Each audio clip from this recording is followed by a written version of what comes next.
Champs, कल आपके inter के रिजल्ट्स अनाउंस हुए और आज घर में दो तरह के जज्बात नजर आ रहे हैं। कहीं खुशी, कहीं टेंशन।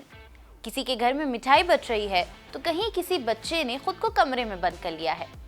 आज हम बात करेंगे आप सभी चैम्प्स के बारे में जो पास हुए हैं और उन चैम्प्स के बारे में भी जो शायद सब्जेक्ट में फेल हुए हैं पर जिंदगी में जरूर पास होंगे, क्योंकि रिजल्ट सिर्फ एक नंबर होता है, जिंदगी का फाइनल डिसीजन नहीं।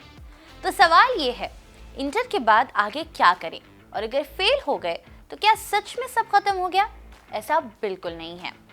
सबसे पहले बात करते हैं उन सभी स्टूडेंट्स की जो पास हो गए, मुबारक हो। लेकिन अब असली कंफ्यूजन शुरू होता है कि अब क्या करें। साइंस वाले स्टूडेंट्स के लिए ऑप्शंस है engineering, medicine, pharmacy, biotechnology, data science, artificial intelligence, nursing और एलाइड हेल्थ कोर्सेज।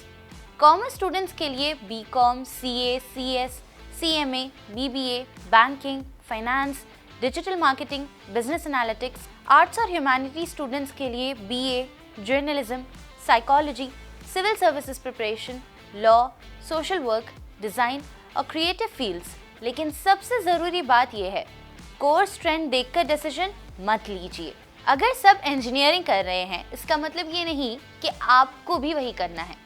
अपनी इंटरेस्ट, अपनी स्ट्रेंथ और अपनी पर्सनालिटी को समझिए। कुछ सवाल खुद से पूछिए, मुझे किस सब्जेक्ट में मज़ा आता है, मैं प्रैक्टिकल काम पसंद करता हूँ या थियोरेटिकल, मैं लोगों के साथ काम करना पसंद करता हूँ या कंप्यूटर के साथ। आज के दौर में स्किल्स इंपॉर्टेंट है, communication skills, digital skills, English proficiency, computer knowledge, ये सब हर फील्ड में ज़रूरी होता है। इसीलिए इंटर के बाद 2 महीने वेस्ट करने के बजाय कोई short term skill course join करें, इंटर्नशिप करें, वॉलंटियर करें। आपका करियर सिर्फ मार्क्स से नहीं, आपकी प्लानिंग से बनता है। लेकिन दोस्तों, हर कहानी खुशी वाली नहीं होती।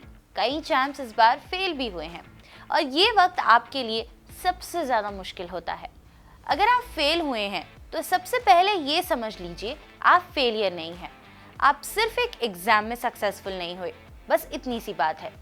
हिस्ट्री उठाकर देखिए, दुनिया के बहुत सारे सक्सेसफुल लोग स्कूल या कॉलेज में फेल हुए ही हैं। फेल होने का मतलब ये नहीं कि आप में टैलेंट नहीं है। हो सकता है प्रिपरेशन सही नहीं थी, हो सकता है प्रेशर ज़्यादा था, या फिर हो सकता है आपको कोई हेल्थ इश्यू हो। सबसे पहले सप्लीमेंट्री एग्जाम का ऑप्शन देखिए। 1 साल ड्रॉप लेना शर्म की बात नहीं होती। दूसरा, वोकेशनल कोर्सेज का ऑप्शन एक्सप्लोर करें, जैसे ITI, diploma courses, graphic designing, video editing, animation, mobile repairing, hotel management, paramedical, ये सब प्रैक्टिकल और जॉब ओरिएंटेड फील्ड्स हैं। तीसरा, अपने पेरेंट्स से बात करें, खुद को अकेला मत समझिए। याद रखिए चैम्प्स, एक रिजल्ट आपकी पूरी ज़िंदगी डिफाइन नहीं करता। मैं ख़ास तौर पर पेरेंट्स से भी कुछ कहना चाहूँगी। अगर आपका बच्चा या बच्ची इस बार फेल हुए हैं तो प्लीज़ उन्हें कंपेयर मत कीजिए। शर्मा जी का बेटा पास हो गया, ये लाइन किसी बच्चे का कॉन्फिडेंस तोड़ सकती है। उन्हें डांटने के बजाय उनसे बात कीजिए, समझिए कि प्रॉब्लम क्या है।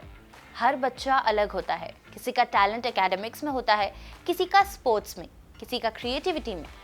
आपका सपोर्ट उनके लिए सबसे बड़ा मोटिवेशन होता है। घर का एनवायरनमेंट पॉजिटिव रखिए। प्रेशर से ज़्यादा डैमेज होता है।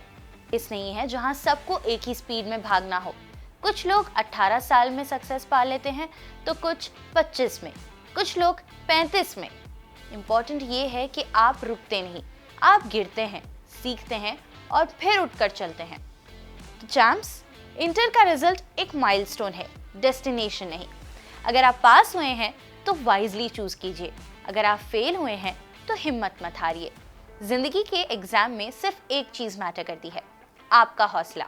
आज से नई प्लानिंग शुरू कीजिए, नया गोल सेट कीजिए और सबसे ज़रूरी, खुद पर भरोसा रखिए। मैं हूँ आपकी दोस्त हफ्सा खान। और हाँ, याद रखिए, रिजल्ट टेम्परेरी होता है, लेकिन मेहनत और सेल्फ बिलीफ परमानेंट होते हैं।